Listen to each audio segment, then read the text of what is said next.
नमस्कार दोस्तों। आज हम एक बेहद रोमांचक और गहरे सवाल पर चर्चा करने जा रहे हैं। ब्रह्मांड में इतने अनगिनत तारे होने के बावजूद यह इतना अंधेरा क्यों है? यह सवाल सिर्फ खगोल विज्ञान का ही नहीं, बल्कि हमारे अस्तित्व से जुड़ी एक अनोखी पहेली है। इसे वैज्ञानिक भाषा में ओनल्बर्स पैराडॉक्स कहा जाता है। इस वीडियो में हम आपको सरल और विस्तार से समझाएंगे कि ब्रह्मांड का यह अंधकार वास्तव में क्या कहता है। तो चलिए एक ऐसी यात्रा पर निकलते हैं जो आपको तारों, ब्लैक होल्स और ब्रह्मांड के रहस्यमयी विस्तार की ओर ले जाएगी। ब्रह्मांड में इतने सारे तारे होने के बावजूद यह अंधेरा क्यों है? इसके पीछे कई वैज्ञानिक कारण हैं। यह प्रश्न ओनल्बर्स पैराडॉक्स से जुड़ा हुआ है, जिसका नाम 19वीं सदी के जर्मन खगोलज हेनरिक ओनल्बर्स के नाम पर पड़ा है। आइए इसे विस्तार से समझते हैं। ब्रह्मांड लगातार फैल रहा है। जब ब्रह्मांड फैलता है तो दूर दूर के तारे हमारी आंखों तक अपनी रोशनी नहीं पहुंचा पाते, क्योंकि उनकी रोशनी ब्रह्मांड के विस्तार के कारण अधिक दूरी तय करती है और अंततः अपनी ऊर्जा खो देती है। इसे डॉपलर प्रभाव कहा जाता है, जिसमें प्रकाश की तरंगों की लंबाई बढ़ जाती है और उनकी ऊर्जा घट जाती है। इससे दूर स्थित तारे अधिक फीके और अंततः अंधेरे लगते हैं। ब्रह्मांड की उम्र लगभग 13.8 बिलियन वर्ष है, जिसका मतलब है कि हम केवल उन तारों की रोशनी देख सकते हैं जो इस समय सीमा के भीतर मौजूद थे और जिनकी रोशनी हमारे पास पहुंची है।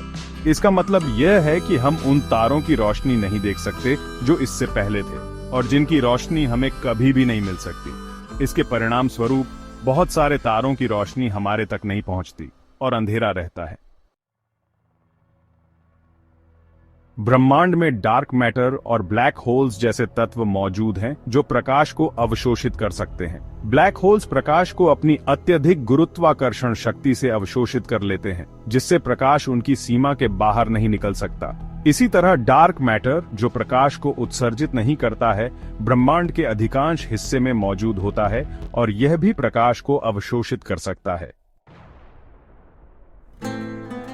तारे अपना जीवन काल समाप्त करने के बाद सुपरनोवा के रूप में विस्फोट करते हैं और कई बार वे ब्लैक होल्स या न्यूट्रॉन स्टार्स में बदल जाते हैं, जो प्रकाश का उत्सर्जन नहीं करते।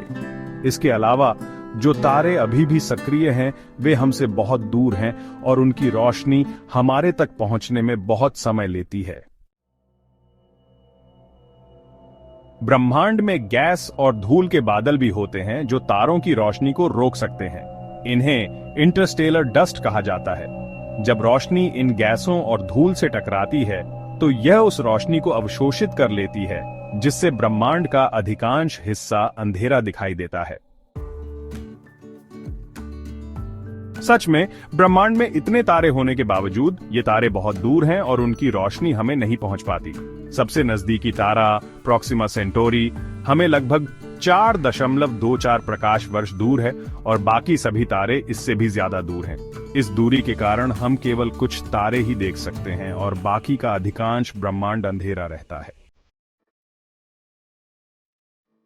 जैसा कि ब्रह्मांड फैल रहा है, हर तारे से निकलने वाली रोशनी का फैलाव भी बढ़ रहा है।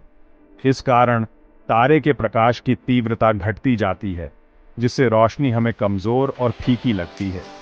इसी कारण से ब्रह्मांड का अधिकांश हिस्सा अंधेरा रहता है, जबकि तारे मौजूद होते हैं। कुल मिलाकर ब्रह्मांड का अंधेरा रहना इस तथ्य के कारण है कि भले ही वहां अनगिनत तारे हों, लेकिन वे इतनी दूरी पर स्थित होते हैं, उनका प्रकाश हमारी आंखों तक नहीं पहुंच पाता। साथ ही ब्रह्मांड का विस्तार, गैस और धूल के बादल और ब्लैक होल्स जैसे तत्व इस अंधेरे को और बढ़ाते हैं। यही कारण है कि हमारे देखने के दायरे में जितने तारे आते हैं वे बहुत कम होते हैं और बाकी ब्रह्मांड अंधेरे में डूबा होता है। ओनल्बर्स पैराडॉक्स के बारे में और भी विस्तार से समझते हैं। जब ओनल्बर्स ने यह सवाल उठाया था कि ब्रह्मांड में इतने सारे तारे हैं, फिर भी ब्रह्मांड अंधेरा क्यों है, तो उस समय यह सवाल खगोल शास्त्रियों के लिए एक बड़ा रहस्य था।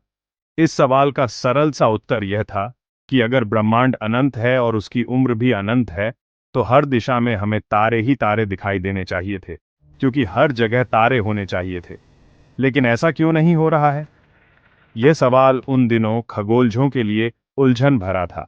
एल्बर्ट्स पैराडॉक्स का समाधान इस पैराडॉक्स का समाधान वैज्ञानिकों ने आधुनिक ब्रह्मांड विज्ञान और खगोल शास्त्र में किया। मुख्य कारण जो सामने आए, media group, interstellar dust clouds, close up of cosmic dust at stock at distribute underscore equally.